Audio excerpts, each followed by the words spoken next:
Okay. Good morning. Good morning. All right. Another session done. And can you even see? Let me back you up and show you where I'm at. This is what's actually going to follow me. Okay, follow me today then. Here we go. I'm at the UCSD Medical Center. As you can see, face tracking is working excellently today. But another great session done. I feeling good. Face tracking. All right. Okay. There we go. This face tracking is pretty neat. Except for the fact that this camera now, which is the original one that I have instead of the one I've been started with, this face tracking just is right here. There's a better scope of view from the other one, but this is all good. This is all just for recording purposes and just for my personal journaling. Tomorrow I will start 6:30 a.m. and I am looking forward to having an earlier schedule because I can get up in and out. It's very, very fortunate that I usually wake up like between 4:45 and 5:15 every morning. And lately, I've been getting a little tired because of the treatments. But I'll get up between 4:45 and 5:15, and coming in at 6, like this morning, I got about 5:15, and I kind of laid around for a hot minute, did my little meditation, and made my little Facebook post. I generally do a Facebook post in the morning after I've contemplated on what has been going on or what's been going on in my life or how I feel about certain things. Everything is a feel with me. It's one of those weird things, you know. And I'm going to talk about feel right now because I used to never think. Well, I used to think with my father being a Marine, being raised around Marine and a lot of Marines and a lot of men. My father was a very great leader of men, and I used to be around different men, and sometimes I used to say to myself, do they feel the way that I feel? I always felt like I was sensitive. These guys are always pushing for their next promotion. They were always working out, either, for my father, for the basketball team. He coached the basketball team, the all-men's, the all Marine basketball team. They won championships. He worked with a lot of men who were leaders and men who were becoming leaders. And I thought it was a real trip because I would sit back and I'd be in the living room, listen to him talk to those guys, and it would be a trip. Let me see if I can get some of this light off of my face. I don't know what it's going to look like. The sun is actually coming out a lot more now, which is interesting. But I would see all these men that were leaders or being led by my father. But I always used to wonder and say to myself, man, do they feel the way that I feel? Like, how's the word? They were always aggressive. They were always trying to get that next promotion. They were always trying to separate themselves from the other guy. And, that's kind of the military thing anyway. You want to be better than the other guy, and you want to get your promotions. And sometimes a lot of those guys stepped on other guys to get to where they wanted to go.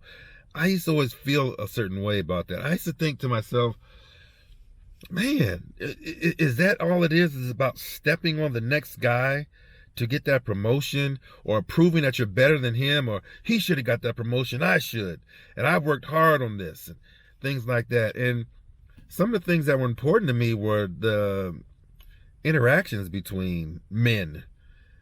Sometimes it's not necessarily stepping on them to prove that I'm better than them, but to promote the, what do they call it? Well, they call it the esprit de corps, the unity, the togetherness, the oneness.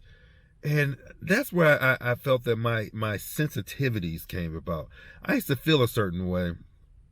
I used to feel, and it's not one of the reasons why I actually went into the Air Force. But to me, it was interesting because of the fact that a lot of those guys, seemed like it was all individual accolades they were looking at. And I never necessarily looked for individual accolades. I always wanted to work with people, and I always enjoyed working with people. And that's why my mentality of sensitivity comes in. Now, there's all kinds of other things you can say about it. Obviously, being that I am born March 6th, I'm a Pisces. Pisces, they say, are emotional, just like all water signs are. If you don't know anything about astrology or anything like that, it's more in the later years of my life I actually started turning towards that, because it seemed to me when my marriage after 13 years and 3 children came to an end, I was trying to figure out who I am. And I started off by saying, you know what? All my life, I've always been hearing stuff about don't go into astrology, and I want to find out who I am. And how do I find out who I am? That was one of the first steps that I took, was going into finding out what my sign was. So I looked it up, and I said, my birthday, March 6th. I'm a Pisces. What's up with this Pisces stuff? I started reading about it. And there were aspects of what I read about as far as being a Pisces, what it meant, and they really rung true with me. And I was like, there were some aspects that weren't, and what I didn't notice about those certain aspects were they were phases that I went through in my life. There were phases, and when I say phases, they were saying certain things about my sign in particular that I just didn't like. And I remember when I went through that phase when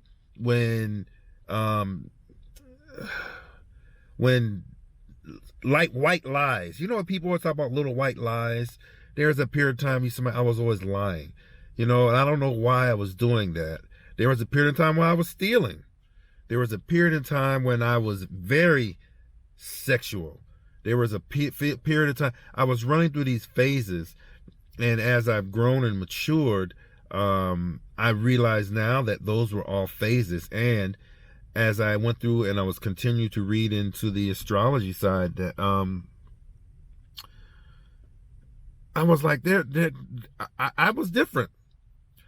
The biggest thing for me more recently in my life was that I recognized and I found out that I was an empath. And I never thought about that until after I got out of law enforcement, working in the Federal Bureau of Prisons, working with the countless thousands upon thousands of men and women, and how I dealt with them and how I interacted with them. There were times with my coworkers, I would see how they would treat people. And I'm kind of like, this is what we're here to do, is to help correct, as a corrections officer, help correct some of these things. We're not here to punish them any more than what they've already been done, because they're already in prison. So why get into prison and start beating down on people or talking trash about people? Let me not say beating down, because that wasn't what happened. But talking down on people when they've already been locked up. They're already been humiliated. They've already been separated from their families. All you can do is just make it worse by pushing down on them and calling them names or aggravating them more. Now, I'm saying this because it wasn't something that I did to suck up to an inmate, but it was just to treat a human like a human. Just like those phases that I mentioned earlier that I was going through, these individuals are going through those same phases. Except for the fact that when I was stealing, I might have been 10 or 11. They're in the 30s or the 40s. and they got caught, whereas I didn't. There's the difference. You know, certain phases we go through, I think, are cyclical in our lives, and how we handle them is important.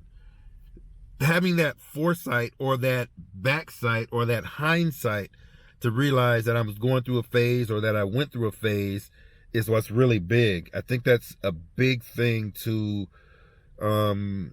growth. There, like as I mentioned before, I went through those phases, and reading that horoscope, reading about my sign in particular, it's one of the first things I always do when I talk to people. I say, "What's your sign?"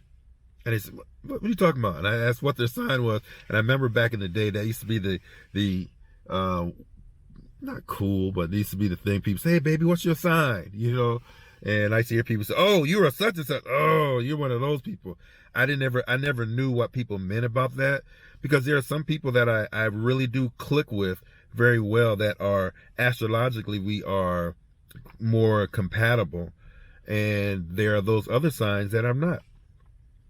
The one thing I like about water signs, which is I'm one, is the emotional sides. Sometimes some let their emotions take over them. Other times, other people are just wishy-washy, and they're so what is it? They're wishy-washy. Sometimes their moods just swing from here to there. Now, I'm a Pisces. My mother, Rosa, is a Cancer. And it was interesting because we had great conversations, great times, but there was a lot of emotional stuff that I saw within my mother. Nothing negative, anything like that, but there was that mood change. It would seem like it would go from this to that, and it would stick. But getting back on track, I learned that there were people that were different than me, but I always wondered why, and what makes certain people drive a certain way, what brings that drive into them. And interacting with people was always important to me. I think that there was a part of me where I'm looking at, as I continue to my studies on trauma and things like that, there was that inner child in me that stayed, that never grew up, because I want to always help people and talk to people and things like that. And it was very, very frustrating growing up until just now, realizing that there was an inner child in me that was hurt and always wanted to be friends with people. I'm so glad that I found out that about this inner child within me that was hurt, and I'm so glad that I am here now, and even now with this vlogging that I'm doing right now. It's been really, really an awesome thing for me to. I started even journaling as well, to take notes and talk about things to myself as a reflection of my growth.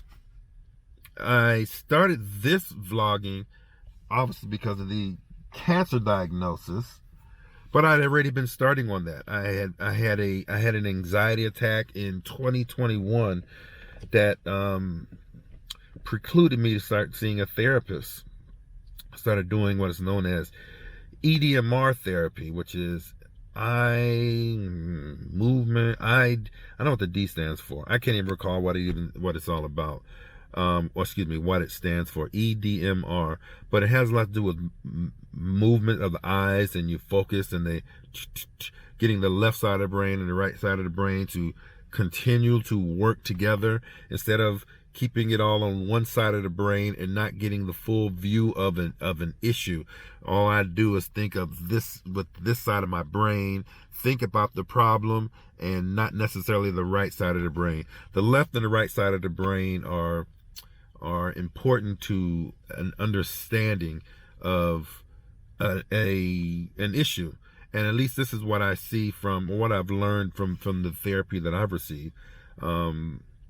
Just a lot of little work stuff, a lot of stuff I'll probably go over at another time. This is one of my longer videos now. They've been getting longer lately, and I've actually been enjoying, instead of the 5 minutes, these longer ones have actually gotten better, because I guess I've gotten a little more thorough in detail to what's going on in my mind and in my life. And that's kind of really what I wanted to do with this. I wanted to go to make this a stream of consciousness thought blog, and the purpose was not necessarily to release this, but I am going to put this somewhere so that possibly one day someone else will go, hey, what was going on when this guy had cancer? What did he do? How did he get over it?